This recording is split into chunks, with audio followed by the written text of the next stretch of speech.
जरा सोचो तुम्हारे हाथ एक ऐसा पेड़ लग जाए जिसमें असली पैसे उगते हों। मेरा नाम है विशाल, अनोखी फिल्म्स में आपका स्वागत है और चलिए सुनते हैं हमारी आज की कहानी। कहानी की शुरुआत होती है पॉल कैम्पबेल नाम के एक रियल एस्टेट एजेंट से जो जमीन खरीदने बेचने का काम करता था, लेकिन वो एक नंबर का आलसी और चंट आदमी है। वो किसी भी प्रॉपर्टी में किसी कमी को ठीक करवाने की बजाय यूं ही उसे ढक कर लोगों को बेवकूफ बनाता, लेकिन बदकिस्मती से वो इतना चालाक भी नहीं था कि किसी को बेवकूफ बना दे। खरीदारों को ये चीजें जल्द ही पता चल जाती और पॉल के हाथों से डील निकल ही जाती थी। पॉल की इन्हीं हरकतों की वजह से उसके परिवार को हमेशा तंगी में ही जीना पड़ा था। उनके पास कोई खास सुख सुविधा नहीं थी। एक दिन जब वो काम से घर लौटा तो उसे खबर मिली कि उसके दूर के चाचा ऊपर की टिकट कटवा कर निकल लिए। इससे पॉल को दुख तो हुआ, लेकिन दुख से ज्यादा खुशी इस बात की थी कि चाचा करोड़पति थे और दूर दूर तक पॉल के अलावा उनका कोई रिश्तेदार नहीं था। इसका मतलब ये था कि अब उनकी सारी जायदाद का मालिक पॉल होगा। लेकिन जब बेचारा चचा के वकील के पास पहुंचा तो पता चला कि चाचा जी ने तो अपनी सारी संपत्ति गरीबों को दान कर दी। अपने भतीजे पॉल के लिए वो बस एक छोटा सा पौधा छोड़कर गए थे। ये सुनकर पॉल को काफी गुस्सा आया और उसने मन ही मन में चाचा को कई गालियां दी। खैर आखिरकार वो पौधा लेकर घर आ गया। अगली सुबह नाश्ते के समय भी पॉल चिढ़ा हुआ था। उसने बेवजह अपने बच्चों को फिजूल खर्ची करने के लिए डांटना शुरू कर दिया। इतना खर्चा कौन करता है भाई? मेरे लाड प्यार ने बिगाड़ दिया है तुम्हें। आज से तुम्हारी पॉकेट मनी बंद। पॉकेट मनी है? ये कब हुआ? गीता, तू पापा से पॉकेट मनी लेती है? नहीं बिरजू, मुझे तो पापा ने कोई पॉकेट मनी नहीं दी। ये आदमी हमें पागल बना रहा है बिरजू। दरअसल पॉल ने आज तक उन्हें जेब खर्च के लिए 1 रुपया नहीं दिया था और इस बात से उसके बच्चे उससे बहुत गुस्सा थे। खैर नाश्ते के बाद पॉल ने अपना स्टोर रूम खाली करके पौधा वहाँ रख दिया। वो अब भी अपने चाचा पर गुस्सा था और उसका मन तो ऐसा कर रहा था मानो इस पौधे को बाहर फेंक के मारूं। लेकिन फिर भी उन्हें श्रद्धांजलि देने के तौर पर उसने पौधे में पानी दे दिया। ऐसा करते ही अचानक पौधे से $100 का नोट निकला। पॉल ने उसे निकाल कर देखा तो उसे अपनी आंखों पर यकीन ही नहीं हुआ। तब जाकर उसे एहसास हुआ कि ये कोई आम पौधा नहीं बल्कि एक असली मनी प्लांट है। तभी अचानक उसका परिवार भी वहाँ आ गया, लेकिन उन्हें इस पौधे के बारे में बताने की बजाय उसने बात बदल कर उन्हें वापस भेज दिया। वो नहीं चाहता था कि उसके परिवार को इस मनी प्लांट की भनक भी लगे। अगले दिन जब पॉल काम से घर लौटा तो वो तुरंत स्टोर में ये देखने पहुंचा कि पौधे ने और पैसे दिए या नहीं। पौधे को देखते ही उसकी आंखें खुली की खुली रह गई। उसके जादुई पत्तों से हजारों डॉलर झड़ रहे थे और इसी तरह पॉल ने वहाँ से पैसे निकालना शुरू कर दिया। उधर उसके परिवार वाले इस बात से बिल्कुल अनजान थे। फिर एक दिन टिम नाम का एक बूढ़ा आदमी उसके घर आया। वो खुद को उसके चाचा का दोस्त बता रहा था। उसने पॉल से अपनी एनजीओ के लिए थोड़ा दान मांगा और पॉल भी काफी अच्छे मूड में था, इसलिए उसने टिम को $1000 का चेक दे दिया। ये देखकर उसके परिवार वालों को तो अपनी आंखों पर यकीन ही नहीं हुआ। टिम के जाने के बाद उन्होंने पॉल से पूछा कि आखिर उसके पास इतने पैसे आए कहां से, लेकिन सब कुछ सच बताने के बजाय उसने फिर से झूठ कह दिया कि आजकल तो मैं प्रॉपर्टी बेच रहा हूँ, खरीदारों की तो लाइन लगी पड़ी है। इसी तरह कुछ ही दिनों में पॉल पैसे तोड़कर अमीर हो गया। उसने डिजाइनर कपड़े पहनने शुरू कर दिए और आखिरकार गीता और बिरजू को भी उनकी पॉकेट मनी मिल ही गई। इससे पूरे घर का माहौल भी धीरे धीरे बेहतर हो रहा था। इसके बाद हमने देखा कि पॉल अब बिल्कुल बदल चुका है। उसे पैसों की कोई परवाह नहीं थी और अब तो वो बस पैसे उड़ाने के बहाने ढूंढता रहता था। एक दिन उसने सबसे महंगी घास काटने की मशीन खरीदी। हालांकि उसके घर में इतना बड़ा बगीचा तो था भी नहीं। फिर एक सुबह उसके साथ काम करने वाले दोस्त जैक ने उसकी पुरानी गाड़ी का मजाक उड़ाया तो पॉल ने गुस्से में आकर तुरंत एक स्पोर्ट्स कार खरीद ली। लेकिन गड़बड़ ये हो गई कि उसने गाड़ी का सारा पैसा कैश दिया, जिसे देखकर कार डीलर को उस पर शक हो गया। उसे लगा कि पॉल जरूर कुछ गैर कानूनी काम करता होगा, इसलिए उसने तुरंत पुलिस को खबर कर दी। जल्द ही डिटेक्टिव मिलर वहां आ पहुंची और कार डीलर से सारी जानकारी लेने के बाद उसने हिसाब लगाया कि पॉल जरूर कुछ गैर कानूनी धंधे से जुड़ा है। अब उसका मकसद बस पॉल को रंगे हाथों पकड़ना था। उधर पॉल ने काम पर जाकर जैक को अपनी नई गाड़ी दिखाते हुए धौंस जमाई तो पॉल ने पूछा कि उसके पास इतने पैसे कहां से आए। पॉल ने जवाब दिया कि उसके चाचा उसके लिए काफी पैसा छोड़कर गए थे। इसके बाद उसने घर जाकर अपने परिवार को वो नई गाड़ी दिखाई। उसके बच्चे तो खुशी के मारे नाचने लगे, लेकिन उसकी पत्नी ग्रेस ग्रेस को उस पर शक होने लगा कि आखिर इसके पास इतने पैसे आ कहां से रहे हैं। उसने फिर से पॉल से पैसों के बारे में पूछा, लेकिन पॉल ने फिर बात टाल दी।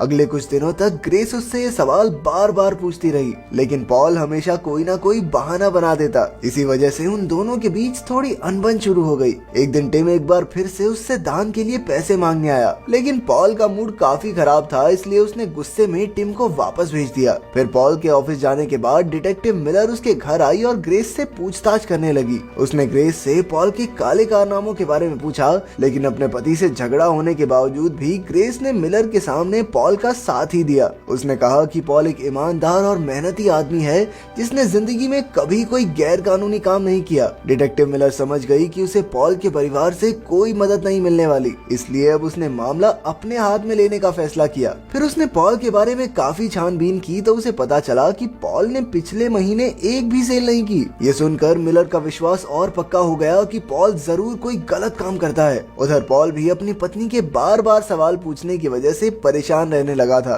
ग्रेस ये जानना चाहती थी कि आखिर उसके पति के पास पैसे कहां से आ रहे हैं। इस बात पर पॉल की चुप्पी ने ग्रेस को भी उसकी ईमानदारी पर शक करने के लिए मजबूर कर दिया था। और तो और अब पौधे ने भी पैसे देना बंद कर दिया, जिससे पॉल काफी परेशान हो गया। उसे लगा कि जरूर पौधे को किसी ने नजर लगा दी। उसने उन सभी लोगों को पैसे दिए जिनसे उसने बुरा बर्ताव किया था। वो टिम के ऑफिस गया और उसे भी काफी पैसे दान में दिए। वो दान पुण्य सिर्फ इसलिए कर रहा था ताकि भगवान की कृपा बरसे और पौधा फिर से और पैसे देने लगे। उसे देखकर टिम ने कहा कि पॉल को अपने पैसे उन लोगों में बांटने चाहिए जिन्हें पैसों की सच में जरूरत है। इससे पॉल को अंदरूनी खुशी महसूस होगी। पॉल को भी ये बात सही लगी और फिर वो कुछ और पैसे टिम की टेबल पर रखकर वहाँ से चला गया। लेकिन कुछ ही मिनटों बाद डिटेक्टिव मिलर वहाँ आ गई और उसने टिम की टेबल पर पड़े लाखों डॉलर्स देख लिए। उसे लगा कि टिम भी पॉल का ही साथी है और दोनों मिलकर ड्रग्स बेचने का काम करते हैं। उधर रात को पॉल ने स्टोर रूम में जाकर पौधे को जगाने की लाख कोशिशें की, यहाँ तक कि वो तो पौधे को बाइबल पढ़कर सुनाने लगा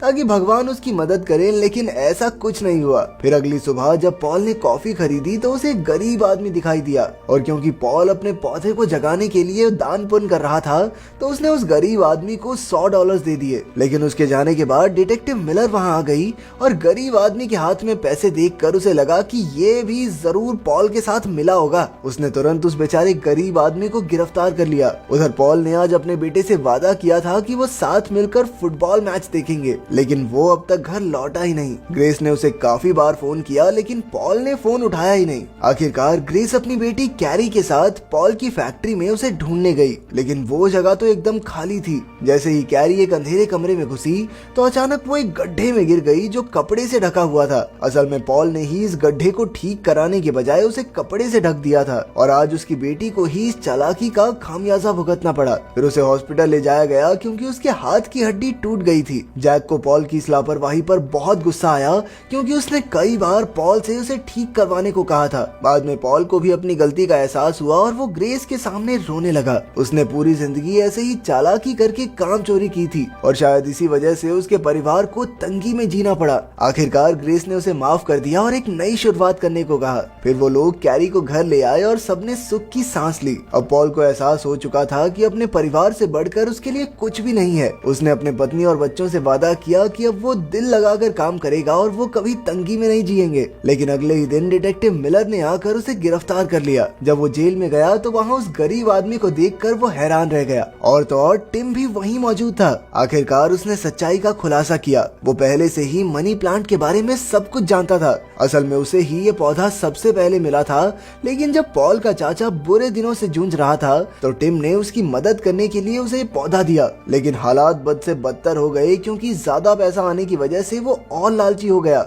आखिरकार उसने टिम की सलाह मानी और खुद को सुधारने का फैसला किया। वो अपने पैसों से जरूरतमंदों की मदद करने लगा, जिससे उसे काफी अंदरूनी खुशी मिलने लगी। ये कहानी बताने के बाद टिम ने पॉल से भी ऐसा ही करने को कहा। कुछ देर बाद अचानक उन तीनों को भी मिलर ने जेल से रिहा कर दिया। पता चला कि जैक ने पुलिस वालों को कहा कि उसने और पॉल ने मिलकर न्यूयॉर्क में अरबों की जमीन बेची है, जिससे आए कमीशन से वो दोनों अब काफी अमीर हो चुके हैं। असल में ये डील सिर्फ जैक ने की थी, लेकिन पॉल को बचाने की खातिर उसने पुलिस से झूठ कह दिया। आखिरकार पॉल के खिलाफ कोई सबूत न होने की वजह से मिलर को उसे रिहा करना पड़ा। फिर कुछ दिन बाद टिम की ऑर्गेनाइजेशन ने एक पार्टी रखी जहां पॉल का परिवार भी आया था। असल में ये अनाथ बच्चों बच्चों का घर था और टिम इन्हीं के लिए दान इकट्ठा कर रहा था। इसके लिए पॉल को स्टेज पर बुलाया गया और उसने अपनी सारी गलतियां बताते हुए सबसे माफी मांगी। फिर उसने कहा कि वो अपनी स्पोर्ट्स कार बेच रहा है जिसके पैसे इन बच्चों के भविष्य के लिए इस्तेमाल होंगे। ये सुनकर सब बेहद खुश हुए और जैक ने उसे गले लगा लिया। कुछ दिन बाद पॉल अपने परिवार को छुट्टियों में घुमाने ले गया। चाहे अब उसके पास उतने पैसे नहीं थे, लेकिन वो खुश बहुत था।